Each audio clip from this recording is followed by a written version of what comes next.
երկրորդն է, բայց առաջի տղա զավակն է։ Այո, քույր ունի։ Եվան։ Իր մեծ քույրն է։ Շատ քիչ է տարբերությունը տարիքային։ Եվ ընդհանրապես ես չեմ ուզում տարանջատեմ, որովհետև մի ընտանիքի մեջ են ծնվել, մեծացել, կարևորը որ տղա է ծնվել, Պրազյան ազգանունը շարունակող, իսկ թե ինչ կդառնա, ինչ մասնագիտություն ձեռք կբերի, դա դեռ չէինք որոշում, որտեվ այդ 90-ական թվականները այնքան խառը եւ ծանր էին, մարդու մտքով ամեն ինչ էլ անցնում էր, ամեն մասնագիտություն էլ անցնում էր։ Ես 93 թվականից եմ ծառայում հայկական բանակում։ Մտածում էի, որ երկար չի տևի պատերազմը, այս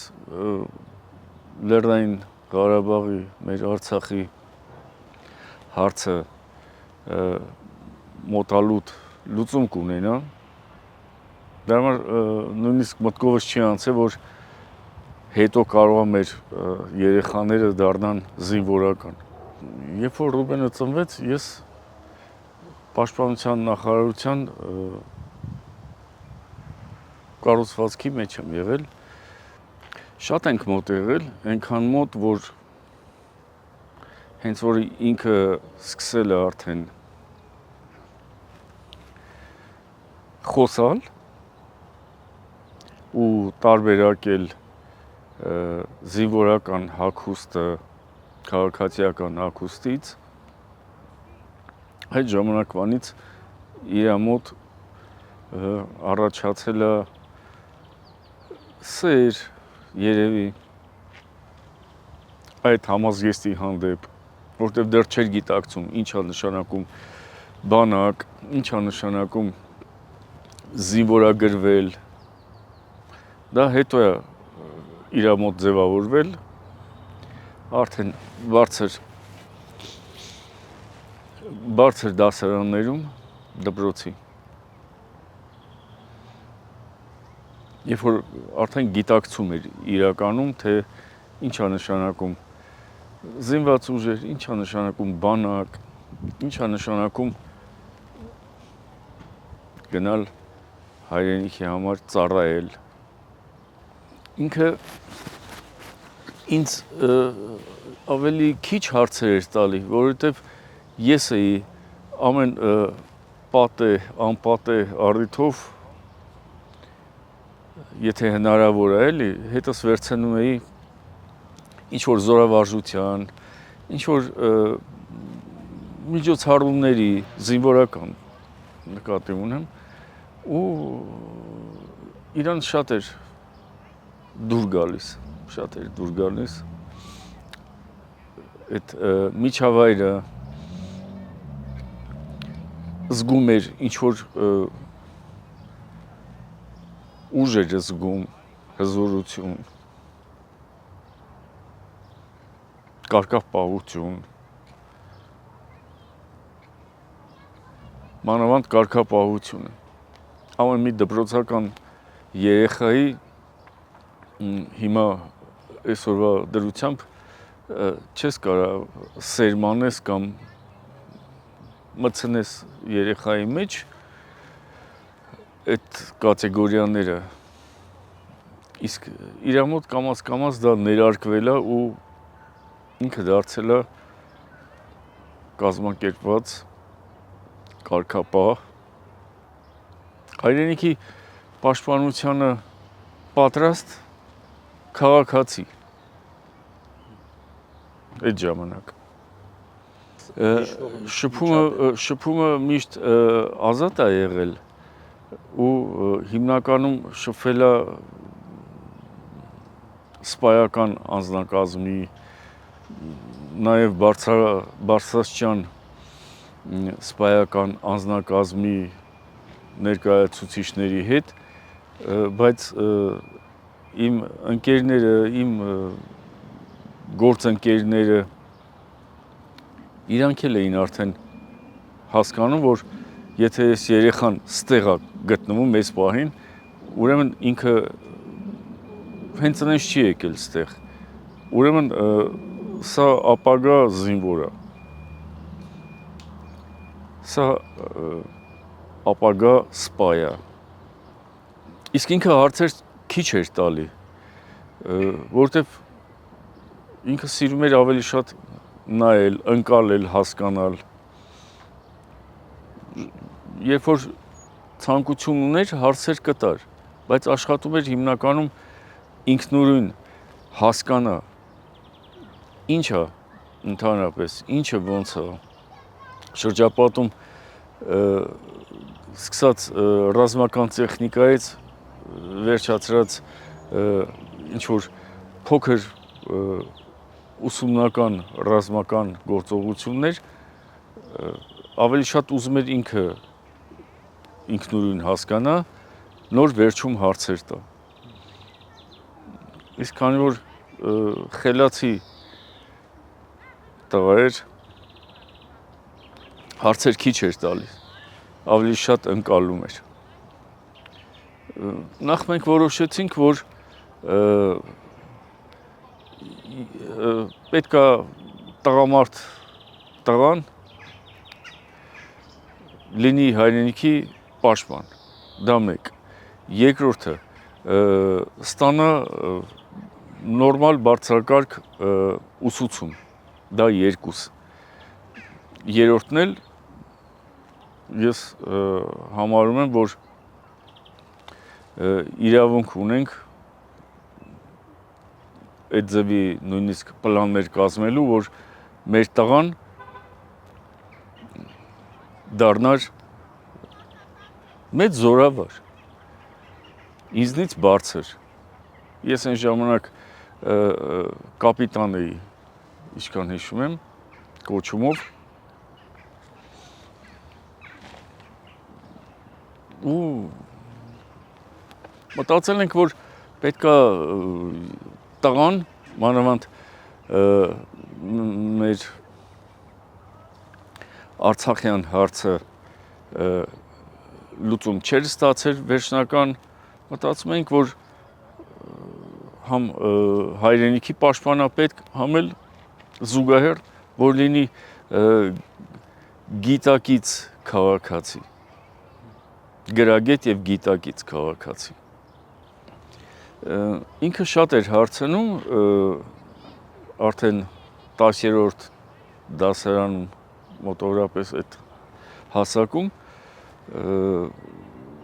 ես ուղղություններ տվել եմ, խորհուրդներ, բայց մեր մոտ հիմնական նպատակը նա էր, որ ինքը ստանա լավ ռազմական կրթություն, դառնա գրագետ սպա, այլ ոչ թե սովորական զինվորական, շարքային զինվորական, որտեղ շարքային զինվորական լինելու համար պարտադիր չի ունենալ մեծ գիտելիքներ, մեծ բարձրագույն ուսումնական հաստատություններ ավարտել, իսկ եթե ինքը ուներ այդ պոտենցիալը, պետք է օգտագործեինք այդ իր պոտենցիալը։ Նա էլ կարողացավ ճիշտ կողմնորոշվել ու գնաց այդ ուղղությամբ։ Քանի որ մեր ռազմաքաղաքական գործընկերը միշտ եղել է Ռուսաստանը, մենք Ռուսաստանի Դաշնությունում ենք պատրաստել մեր զինվորական սպայական անձնակազմին եւ ինքը հաջողությամբ շատ հեշտ հանձնեց քննություններ ու ընդունվեց Մոսկվայում ռազմական համալսարան։ 5 տարի սովորեց այդ համալսարանում, իմանալով, որ ունի իմ նման հորեղբայր, արդեն գնդապետ, չի եղել դեպք, որ ես իրան ինչ-որ մի հարցում, ինչ-որ մի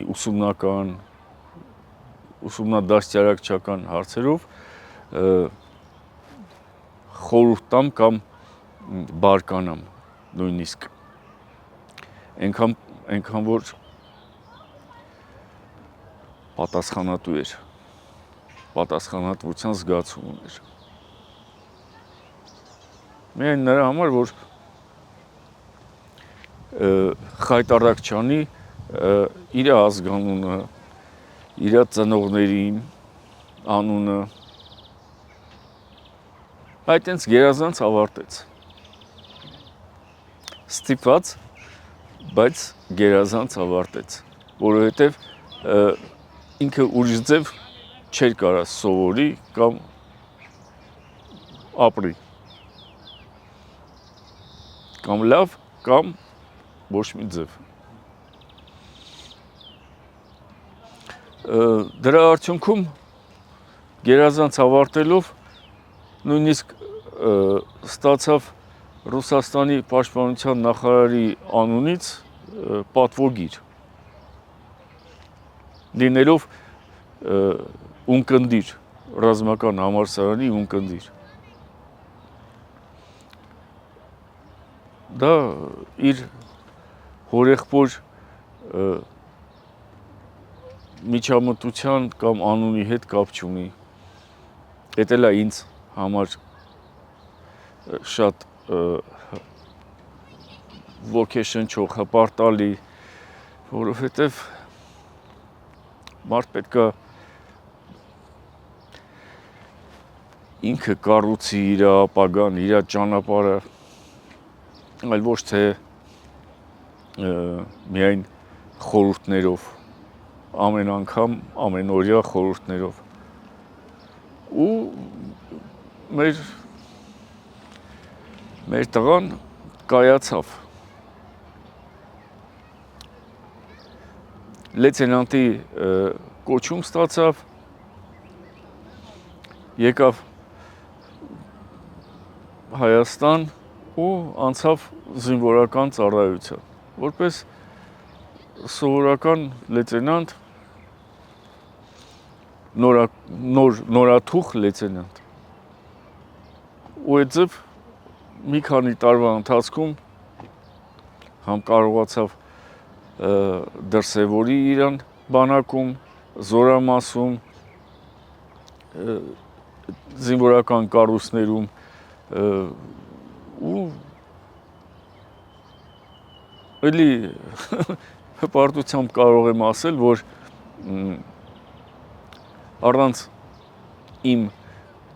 միջամտության եւ միջնորդության կարողացավ ըստ կարգի, ըստ իր ճիշտ պահելաձևի բարձրանալ զինվորական կոչումներ ստանալ, տարբեր պաշտոններ զբաղեցնել խաղաղապահ զորքերի եւ այդ գործունեության ընթացքում հիմնականում խաղաղապահ զորքերում է եղել։ Ես շատ խիստ եմ եղել մեր տղայի հանդեպ, երևի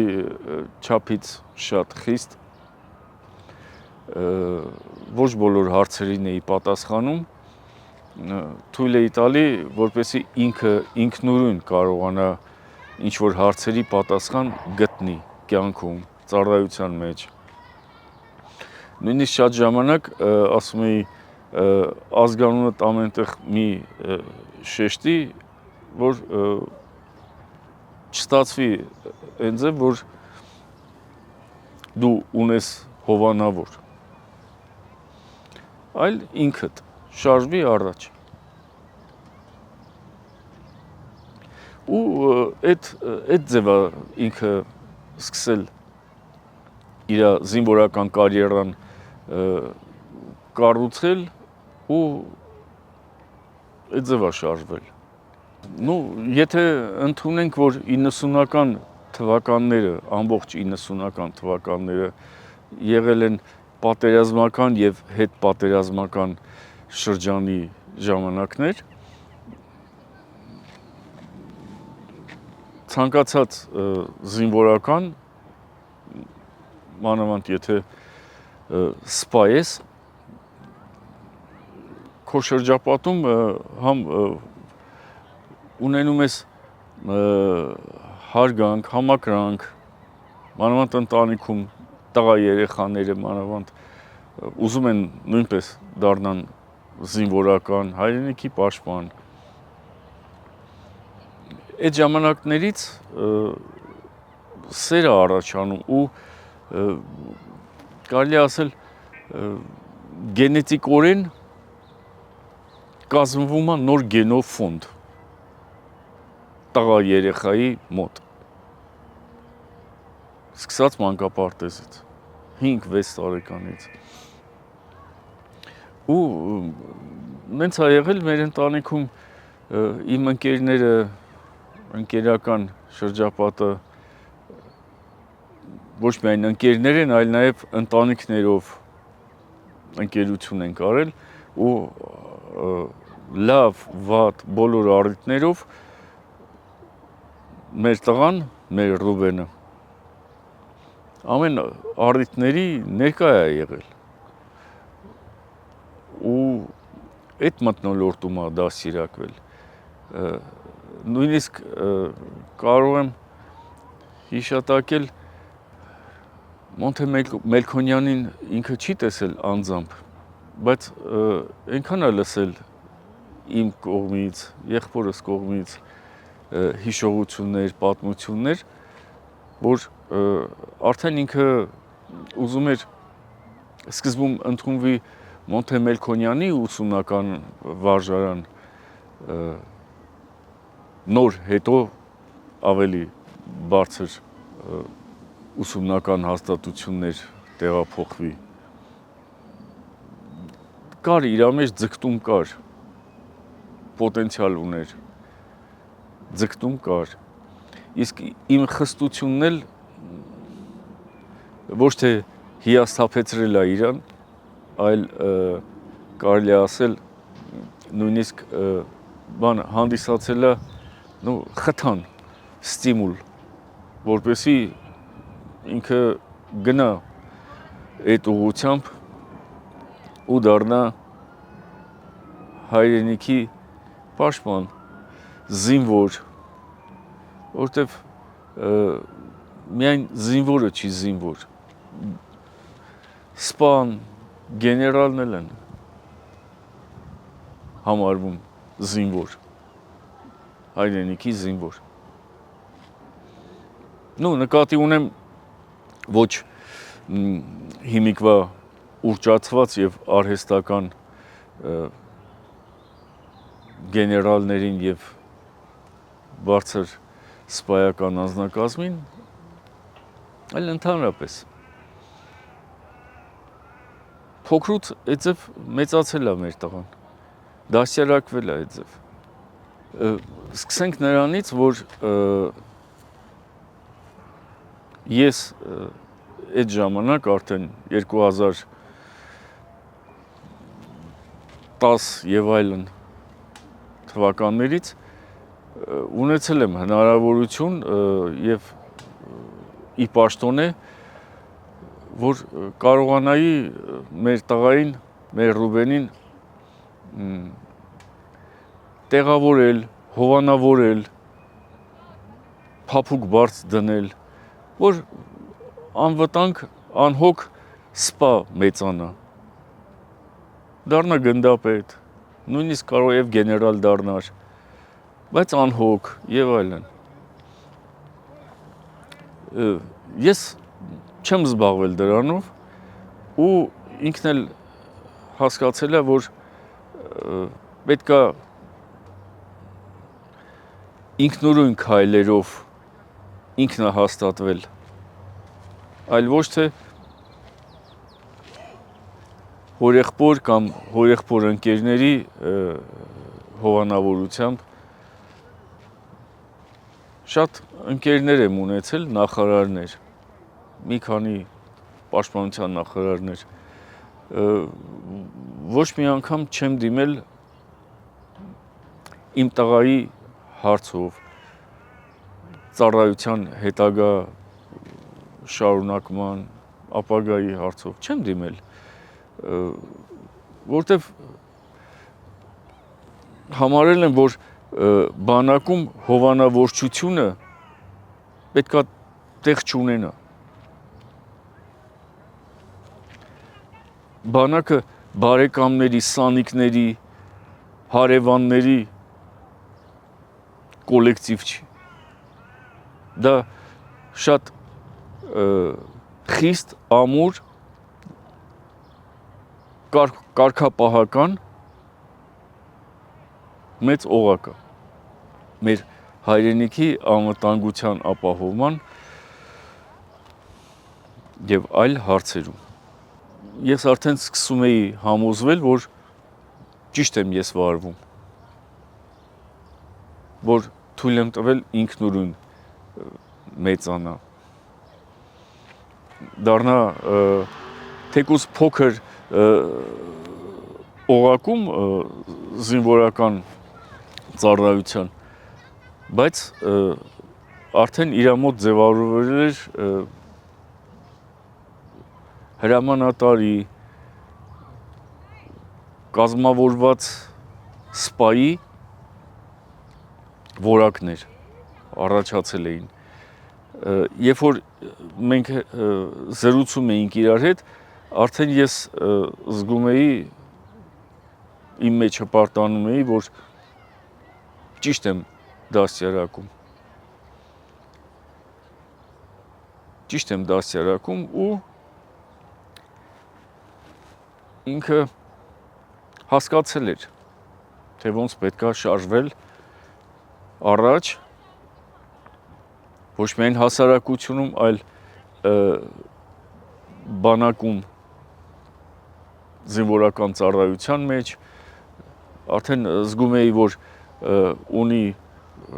ընկերներ, ունի հարգանք սպայական շրջապատում։ Ես արդեն սկսում էի կամաց-կամաց հպարտանալ, եթե չլիներ չարաբաստիկ պատերազմը։ Պատերազմից հետո մեր Ռուբենը արդեն չկա։ Արդեն ուրիշ ձև ես հպարտանում։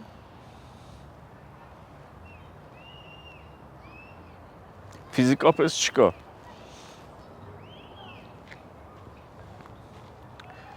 Իսկ ցանկացած ծնող բարեկամ կուզեր տեսնար իր տղային, իր հետնորդին կենթանի, այլ ոչ թե գերեզմանոցում։ Ի տարբերություն շատ իմ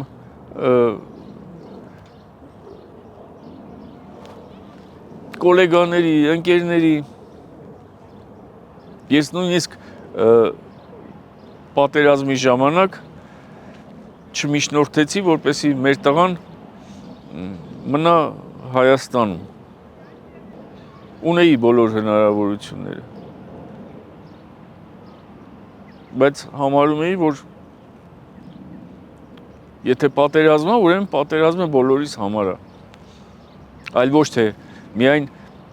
հարևան գյուղի երեխեքի համար է պատերազմը, այլ մեր բոլորի համար էր պատերազմը։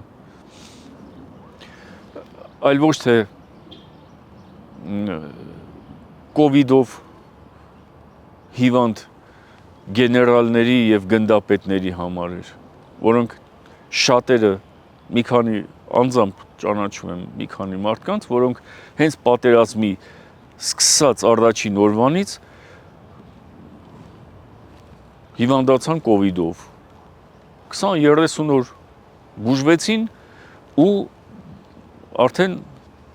պատասխանատվություն չեն կրում կորուստների եւ բոլոր կորուստների ու բոլոր սխալների համար։